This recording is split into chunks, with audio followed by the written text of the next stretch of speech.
பையனுக்கு வந்து நல்லாவே தெரிஞ்சுது. Okay, okay. பையனுக்கு ஏன்னா 52 ரொம்ப நாளா இருந்தது.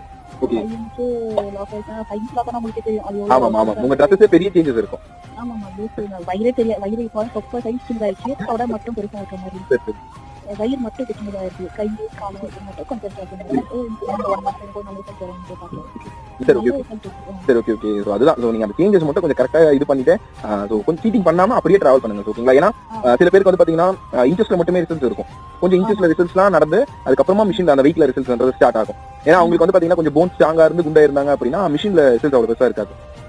ஓகேங்களா? சோ இன்ச்சஸ் இது எனக்கு 6 கேஸ் வந்து எனக்கு 1.5 வீக்ல கம்மியாயிடுச்சு. Okay, okay. சூப்பர். 6.5 கம்மியாயிடுச்சு. அதுக்கப்புறம் இருக்கிற வீட்ல தான் வந்து எனக்கு ஆகுது. ஓகே. இதுவும் இப்ப வெயிட் இன்னும் கொஞ்சம் கம்மியாயிருக்கு. Okay, okay. சோ அதுதான் மாறி நடக்கும். சோ தொடர்ந்து சீட்டிங் இல்லாம நம்ம சொன்ன பேட்டர்னை கரெக்ட்டா ஃபாலோ பண்ணுங்க. உங்களுக்கு ரிசல்ட்ஸ் கிடைச்சிட்டே இருக்கும். இதுல உங்களுக்கு மிஷின்ல ரிசல்ட்ஸ் இல்லனாலும் இன்ச்சஸ்ல ரிசல்ட்ஸ் இருக்கிறது பெரிய விஷயம். ஏன்னா நிறைய பேருக்கு வந்து வெயிட்ல ரிசல்ட்ஸ் இருக்கும். ஆனா இன்ச்ல இருக்கிறது அந்த அளவுக்கு